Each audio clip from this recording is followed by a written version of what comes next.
Dasar pemikiran terbentuknya Studi Tani Kalisuci adalah saya prihatin waktu itu kan saya tukang parkir di salah satu pasar di Semanu. Ini kenapa kok sayuran itu rata-rata didatangkan dari luar Gunung Kidul. Untuk konsep kita ini semua saya kasih nama sama, itu petani cerdas air, yang ora siram-siram, ora nyangkiki gembor, ora ngeret-eret selang kayak gitu. Kita cuma bisa merawat, tapi hasil itu rezeki pertanian itu langsung didatangkan dari Tuhan Yang Maha Esa, langsung ke tanaman, tidak begitu banyak melewati tangan-tangan manusia.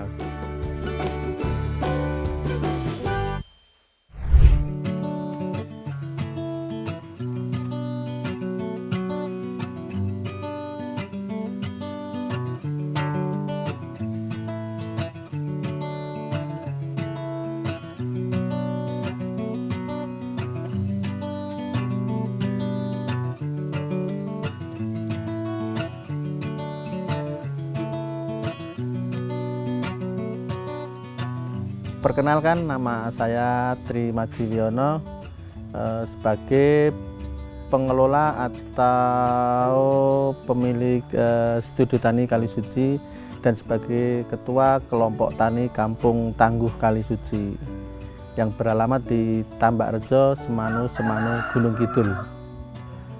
Untuk keseharian kami beserta teman-teman ini, khususnya saya ini bertani, tapi kalau untuk teman-teman ya dia untuk sampingan saja bertaninya. Dasar pemikiran terbentuknya Studi Tani Kalisuci adalah saya prihatin waktu itu kan saya tukang parkir di salah satu pasar di Semanu. Ini kenapa kok sayuran itu rata-rata didatangkan dari luar Gunung Kidul. Ini adalah keprihatinan saya pribadi melihat keadaan pasar di Semanu kayak gitu. Sayuran berasal dari luar Gunung Kidul sendiri kayak gitu. Dengan keprihatinan itu saya terus berpikir, sebenarnya alam di Gunung Kidul ini bisa nggak untuk nanam sayuran kayak gitu. Terus yang nggak mau berbuat ini kendalanya di apa toh kayak gitu. Misalkan alamnya aja mendukung, ini yang salah siapa? Alam atau memang orang-orangnya yang ibaratnya kurang kreatif dalam mensikapi alam Gunung Kidul yang begitu kritis kayak gini.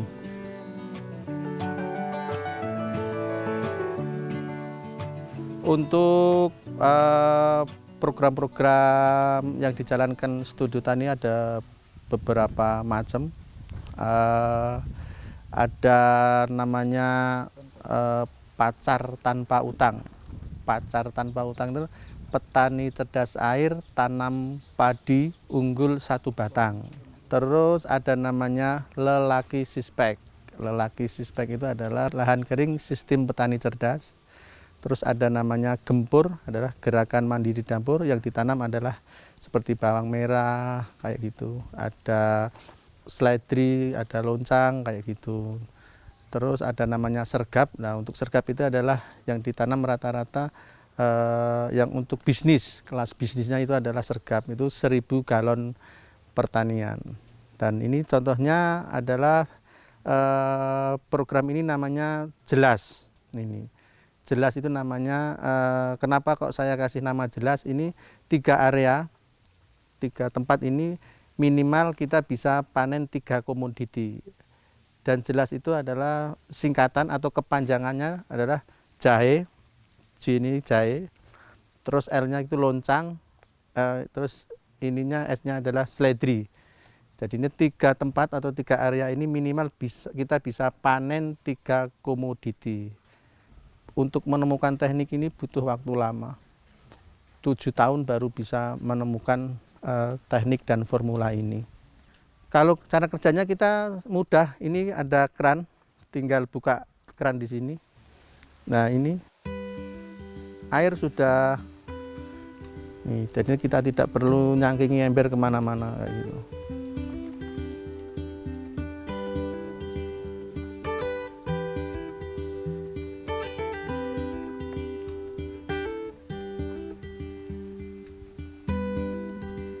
Untuk yang di jahe ini memang ini adalah settingan. Jadi ini kita nggak usah siram-siram jahe yang pakai selang itu nggak usah pakai. Jadi ini memang disetting bahwa kalau tampungan di sini ini penuh, makanya akan tumpah ke jahe. Dan untuk tumpahannya ini kita perkirakan kira-kira jahenya udah cukup untuk di penyiraman, kita tutup kerannya kayak gitu.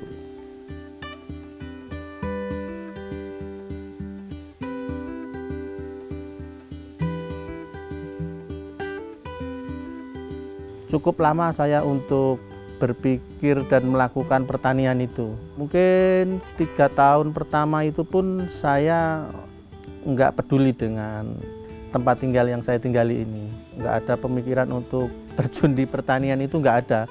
Karena kayaknya tidak ada masa depannya. Kurang menjanjikan lah ibaratnya untuk diterjun pertanian itu. Waktu itu pemikiran saya kayak gitu.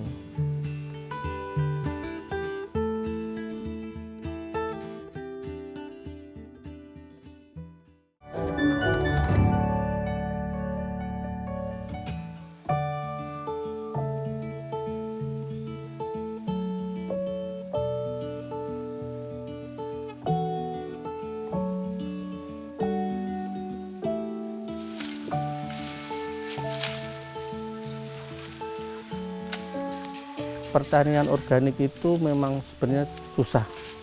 Sebenarnya alasan saya kenapa kok jalurnya di organik, saya itu sebenarnya kan orangnya pemalas.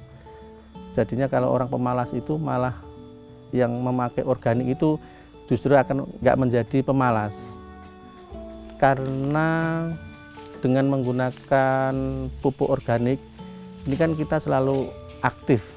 Harus lari sana lari sini, ibarat itu cari sana cari sini. Beda dengan misalkan di pupuk pabrikan, kita cukup beli di toko, kasih baca, terus ditaburkan, selesai kayak gitu. Tapi kalau organik nggak semudah itu, kita harus bikin pupuk sendiri, bikin formula sendiri kayak gitu.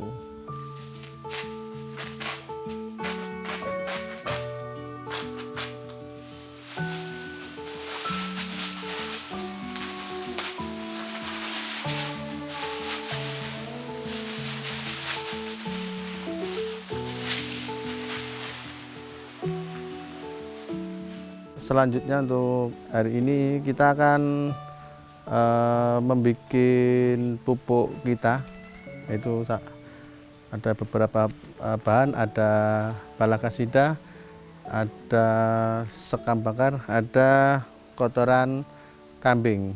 Ya, selanjutnya kita akan mencoper balakasidanya.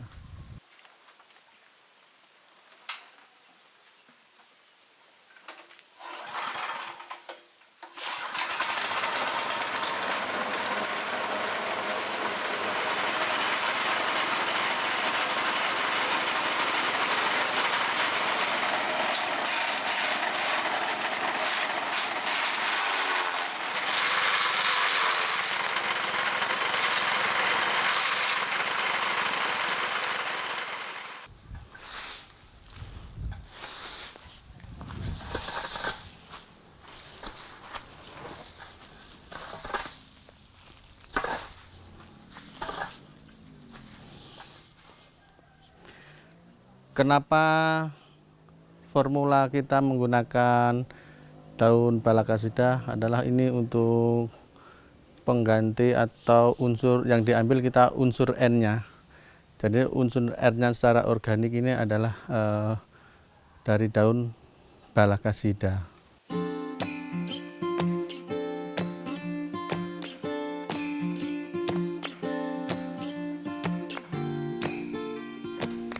Jadi ini contoh pupuk yang sudah jadi kayak gini. Ini kita angkat.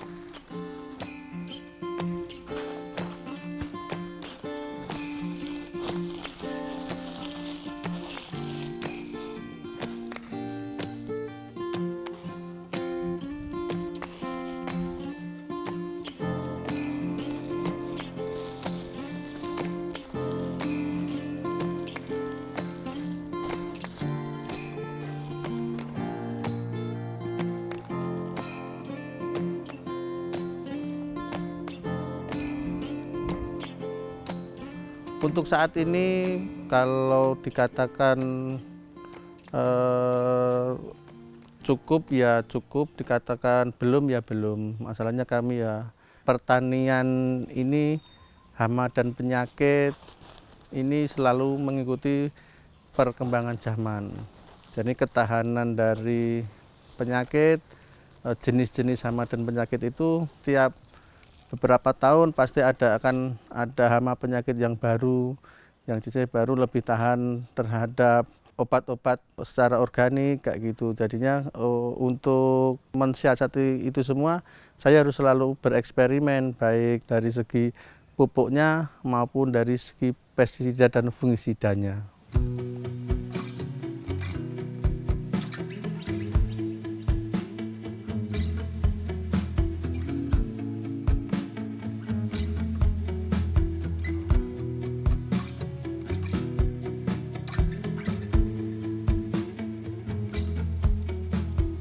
Kalau untuk suka dukanya, kalau waktu berjuang dulu ya sekarang pun masih berjuang, tapi waktu awal mula itu memang sangat berdarah-darah. Ya dukanya ini misalkan ini hari ini sore ini nggak ada duit kita, itu kita tenang-tenang saja. Besok pagi itu kita mau nyangoni anak sekolah, itu sore itu nggak ada duit, kita kayaknya senyum-senyum saja. Karena kita punya sayuran, jadinya ntar pagi-pagi itu kadang ada orang yang datang, tetangga itu beli terong, beli tomat, beli pare, kayak gitu. Nah ini adalah salah satu suka duka kami sekeluarga itu kayaknya waktu itu juga menikmati, maksudnya menikmati ini nggak ada rasa kekhawatiran bahwa besok kita mau makan apa, itu kayaknya nggak ada. Waktu itu nggak ada rasa kekhawatiran itu, walaupun kita itu nggak pegang duit sama sekali, itu kayaknya juga tenang-tenang saja gitu.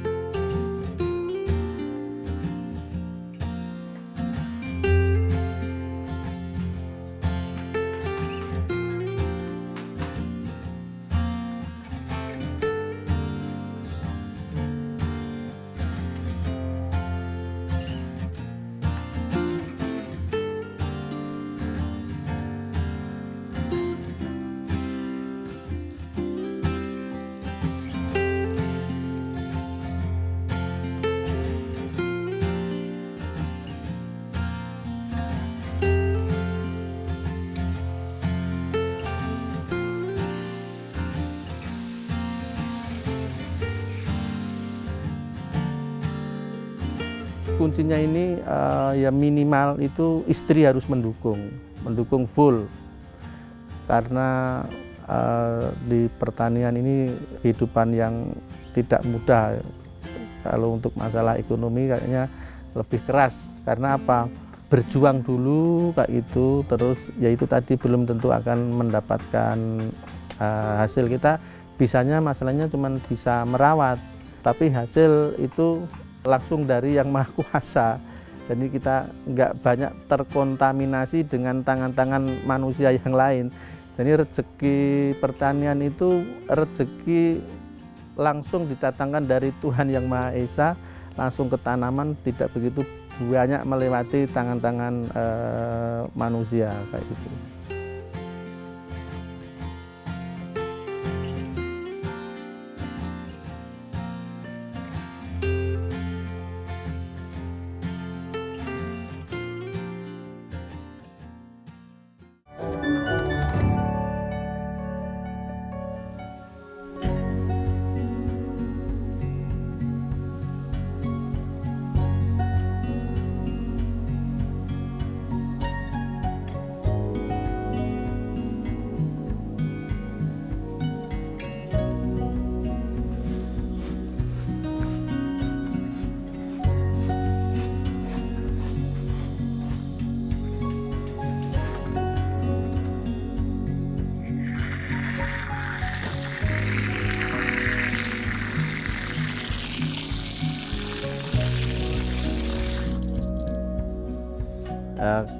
Kita warga di sini berinisiatif untuk ngebor sumur ini. Jadi untuk memenuhi kebutuhan masyarakat sekitar. Untuk bikin PDAM kampung ini, kami namakan BUMRW ini rata-rata swadaya dari masyarakat sekitar kayak gitu. Pusatnya atau mata airnya itu di Lalai, atau kebetulan ini pas di tengah-tengah kampung kami ini di RW 43 ini, Semanu Gunung Kidul di Tambak Rejo.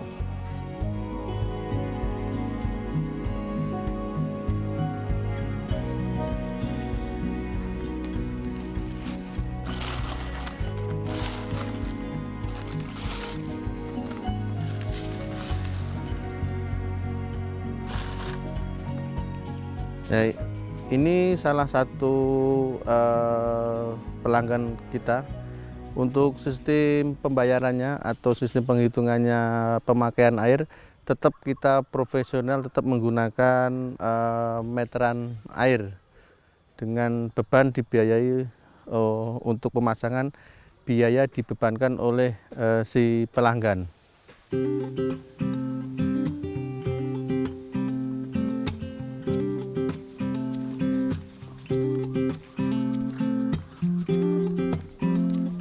Ini aja.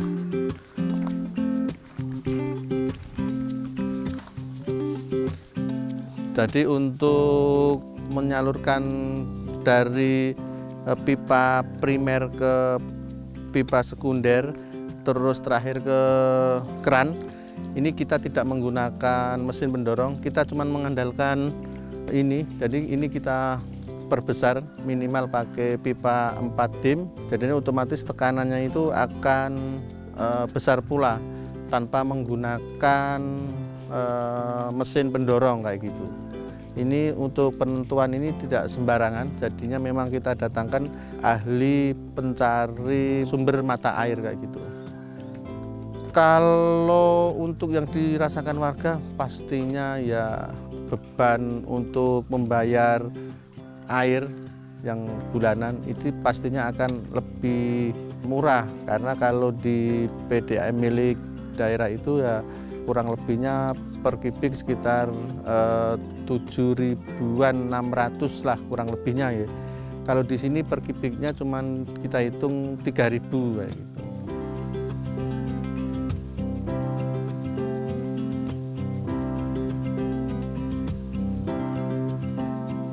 Jadinya kalau kenapa teman-teman itu bisa ikut kegiatan saya, sebenarnya teman-teman itu enggak saya ajak. Dia dengan kesadaran hati mereka ini mau bertani itu dengan menggunakan yang sekarang ini saya kasih nama petani cerdas air, yang tidak siram-siram, tidak nyangkingi gembur, dan tidak ngeret-ngeret selang. Dari kata-kata saya sering bikin status petani cerdas air, akhirnya mereka rasa hatinya itu penasaran, kenapa bertani nggak siram-siram, kenapa nggak pakai gembur, nggak pakai selang kayak gitu. Nah, akhirnya mereka datang secara ikhlas, datang ke tempat saya ini untuk bertani. Dan salah satu kuncinya ini adalah kenapa sampai saat ini studi tani masih berjalan. Kuncinya adalah suami istri harus sefrekuensi atau sinergi. Kalau enggak ya susah. Karena di pertanian ini perjuangannya ya ibaratnya tidak semudah orang bekerja. Mungkin kalau orang bekerja ini satu hari sudah dipastikan pasti dapat duit.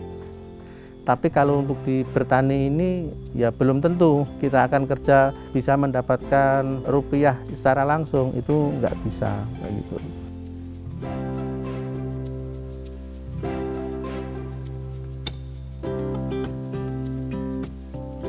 Untuk di pembelajaran di pertanian itu khususnya untuk di saya dan teman-teman, saya ajarkan bahwa aku sopo karo sopo neng di kudu piye.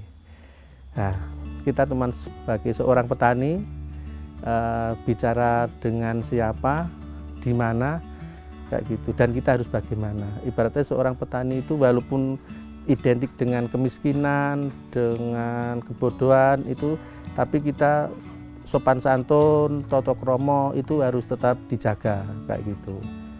Itu yang ibaratnya perubahan saya terjun di pertanian, jadinya paham akan diri saya itu cuman seorang petani kayak gitu.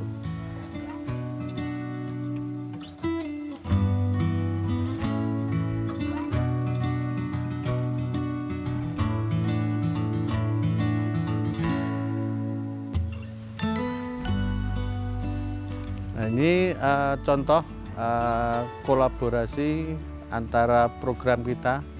Ini salah satu milik anggota kami di Kampung Tangguh Kalisuci. Ini punya Mas Barok. Ini kolaborasi antara program kita yang namanya Sergap dan Gempur. Sergap adalah untuk bisnisnya 1000 galon pertanian, tapi kalau untuk Gempur adalah untuk kemandirian dapur, khususnya untuk di bawang merah kayak gini. Ini bisa kita lihat bawang merah menggunakan sistem petani cerdas air.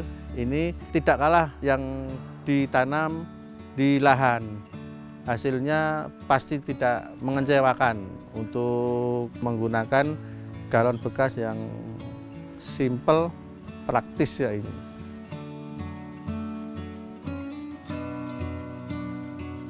Sri Sultan Hamengkubuwono itu memberikan nasihat pada peserta-peserta itu, ada istilahnya adalah mangasah mingising budi, memasuh malaning bumi. Jadi ini